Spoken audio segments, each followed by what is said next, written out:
반갑습니다.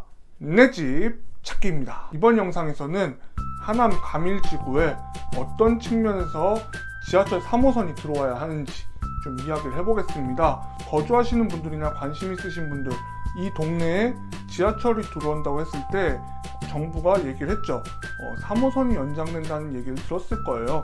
그런데 갑자기 이제 경전철하고 트램까지 안건이 나왔는데요. 각자 어떤 특징이 있을까 하면서 제가 영상을 하나씩 만들어 봤어요. 어떤 특징이 있고 어떤 단점이 있고 어떤 장점이 있는지 말이죠. 초기부터 관심 가지셨던 분들은 당연히 3호선이 들어와야 된다 이렇게 생각하실 거예요. 세상에 그렇게 당연한 건 없습니다. 그리고 말도 안 되는 일들이 이루어지는 경우도 생각보다 빈번합니다. 그런 점에서 이번에 세 가지 안건을 정말 중립적인 입장에서 두고 어떤 특징이 있나 생각을 해본 거예요. 그 영상을 토대로 이번에 저는 3호선이 들어오는 게 적절하다고 생각을 했습니다. 그래서 그게 왜 적절한지 또 아셔야지 나중에 3호선이 마음에 들더라도 좀 이야기를 할 수 있잖아요. 국토부를 설득하거나 이런 데 있어서요. 그래서 이번 영상을 준비해봤습니다. 이번 영상 보시면은 가밀지구에 관심이 있거나 아니면 특히 교산신도시에도 관심이 있는 분들이라면 좀 감이 잡히시지 않을까 싶어요. 새로운 택지지구에 대해서 말이죠. 가밀지구도 가밀지구지만 교산신도시, 서울로 가는 같은 라인에 가밀지구보다 훨씬 큰 신도시가 들어와요. 그러면 이 구간을 경전철로 짓는다 하면은 가밀지구에서는 제대로 이용을 하기가 어렵게 되겠죠. 교산신도시에서 사람을 꽉 채워서 왔으면은. 그런데 약간 좀 저도 이해가 안 되는 건 있어요. 교산신도시, 아직 아무것도 지어지지 않은 3기 신도시인데 왜 이분들이 꼭 여기 거주해서 꼭 서울로 출퇴근해야 되는 거예요. 정부에서 생각하기로는 이 3호선을 교산신도시까지 연장한다. 이거 자체가 서울에 일자리가 있는 분들을 분산하는 그런 정책으로밖에 보이지 않아요. 한마디로 3기 신도시도 뭐 대단한 것처럼 얘기를 하지만 제가 봤을 때는 어느 정도 배드타운 성격은 결국 피할 수 없을 거다 이렇게 예상을 하거든요. 그럼 결국은 어떤 일이 생기냐면 출근 시간대 교산신도시나 가밀지구나 많은 사람들이 같은 방향으로 출퇴근하는 일이 생겨요. 그러면 어떻게 되겠어요?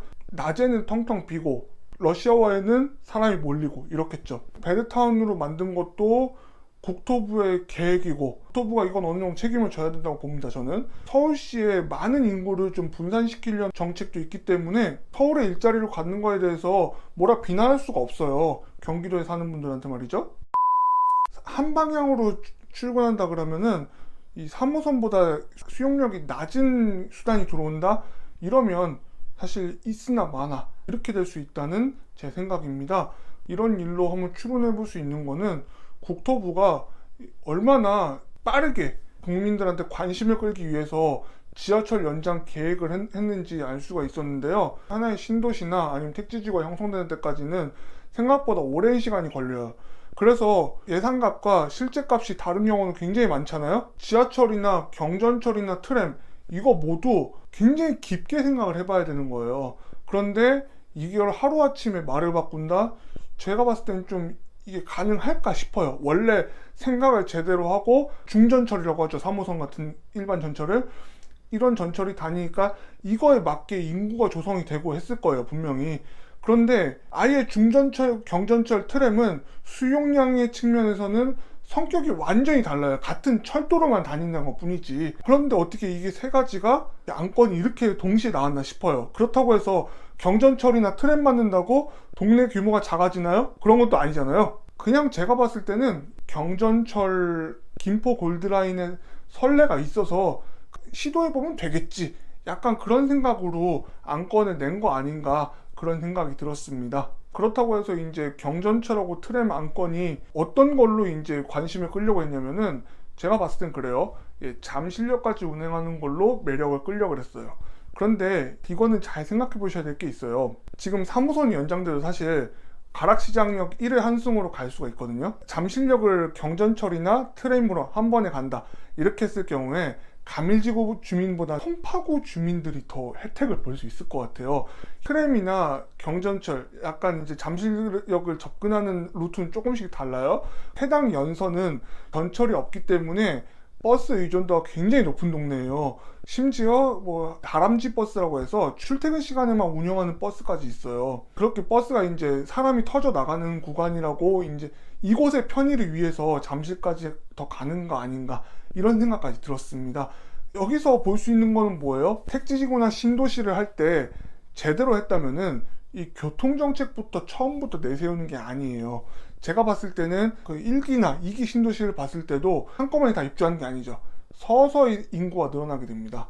그러면 거기서 그 규모에 맞게 처음에 버스를 운행해 보는 거예요. 사람들이 몰리면은 그때 이제 적당한 노선으로 해도 늦지 않았다는 거예요. 가밀지구나 교산신도시 같은 경우는 3호선이 연장된다고 발표를 한 상태에서 말했기 때문에 경우가 좀 다릅니다. 한마디로 순서가 적절한가? 거기에 좀 의문을 갖게 되었습니다. 처음부터 완벽을 추구하기는 어려움이 있습니다. 그래서 한꺼번에 다 들어가서 사는 게 사실상 쉽지는 않아요. 그리고 좀 더 우리가 발전하려면은 택지지구나 신도시 안에서도 다양한 형태의 주거지가 있어야 돼요. 그러면서 이제 어떤 아파트는 빠르게 입주가 되고 어떤 아파트는 좀 느리게 입주가 되고 이런 차이를 보이면서 인구가 어떻게 되는지 이런 걸 파악하면서 대중교통도 발전할 수 있는 거거든요. 그런데 처음부터 교통 문제부터 해결한다 그래서 질러놓고 보는 거 그렇게 적절한가 싶어요. 택지지구나 신도시를 만들 때 아예 공간은 충분히 확보를 해놓고 그리고 이제 여기에는 이런 수단이 적당하겠다 이렇게 아이디어가 세워지잖아요. 그리고 나서 만들면은 그렇게 오래 걸리지 않고 만들어질 수 있어요. 그런 차원에서 얘기를 해드리는 거예요. 확실한 거는 처음부터 완벽하기는 어렵습니다. 그렇기 때문에 수요 예측은 항상 빗나가기 일쑤고요. 그리고 잠실역 가는 걸로 매력을 끌려면은 또 하나 방법이 있어요. 지금 가밀지구 다니는 35번 버스 있죠. 이 버스를 잠실까지 한번 다니게 해보는 거예요. 그러면 이제 교통카드 찍어보면은 얼마나 많은 사람들이 가밀지구에서 잠실역까지 한 번에 이동을 하는지 그런 거 조사하면 다 나오거든요. 그러면 그 인구를 봤을 때 잠실까지 경전철이나 트램을 놓는 게 맞는지 아니면은 3호선을 연장하는 게 맞는지 이런 것도 생각할 수 있는데 왜 이거를 처음부터 확실한 조사 없이 이렇게 발표했는지는 조금 이해하기 어려운 제 이번 영상을 좀 정리해서 말씀드리면요. 3호선이 연장되는 거 있죠. 예, 저도 이게 맞다고 생각합니다. 왜냐하면 처음에 아예 3호선이 연장된다고 못 박아 놓고서는 교산신도시 같은 경우는 이제 개발이 시작됐기 때문에 여기서 전철 수용량이 줄면은 그만큼 도시 규모도 작게 해야 돼요. 그런데 지금 별로 작게 하려는 의지는 보이지 않거든요. 제가 정말 바라는 점이라면은 3호선이 꼭 들어와서 해당 지역에 거주하시는 모든 분들이 지하철을 타고 이동하는 데 불편을 느끼지 않았으면 좋겠습니다. 철도는 다른 어떤 수단보다도 수정하기가 매우 어렵습니다. 사실상 불가능하다고 봐야겠죠, 우리나라에서는. 지금까지 가밀지구에 3호선이 들어와야 하는 이유에 대해서 한번 이야기를 해봤는데요. 제 영상 어떠셨나요? 지금까지 저희 영상이 유익했다면 구독, 좋아요, 알림 설정 한 번씩 부탁드릴게요. 그럼 저는 다음 영상에서 뵙도록 하겠습니다. 감사합니다.